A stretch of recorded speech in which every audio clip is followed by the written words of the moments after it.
cuento de qué se trata mi próximo episodio. ¿Por qué la gestión del desempeño nos hace ruido? Cuando abordamos el fenómeno del desempeño y nos introducimos en el sendero de la meritocracia, de la equidad, desembocamos inevitablemente en el bolsillo del trabajador, pero también en el bolsillo del empresario.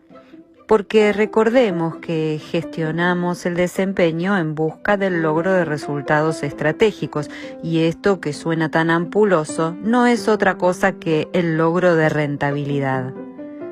¿Está mal que lo plantee así? Porque si una empresa no es rentable, tarde o temprano está destinada a desaparecer.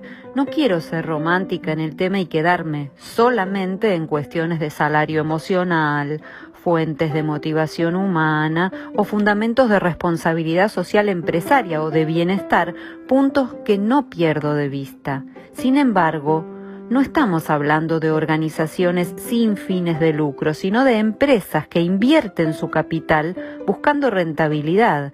Y no dije ninguna mala palabra. Las empresas quieren ganar dinero y las personas somos quienes hacemos o no que ello suceda, y también queremos como individuos ganar dinero. Entonces resolver esa tensión entre empleadores y empleados ha sido y es el foco central de la gestión del desempeño.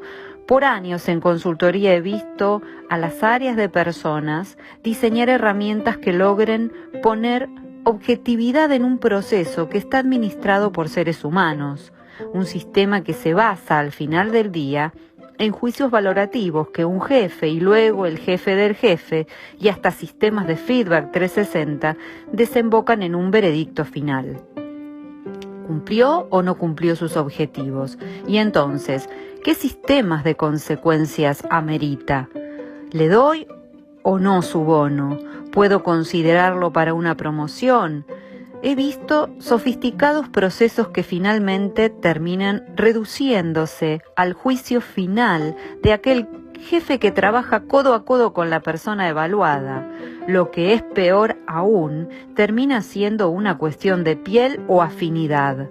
Sesgos, estereotipos o emociones que juegan un papel definitorio al cierre del proceso.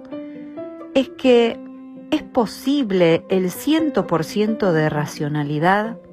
Algo me hace ruido. ¿Lo resolvemos en el próximo episodio? ¿O lo intentamos?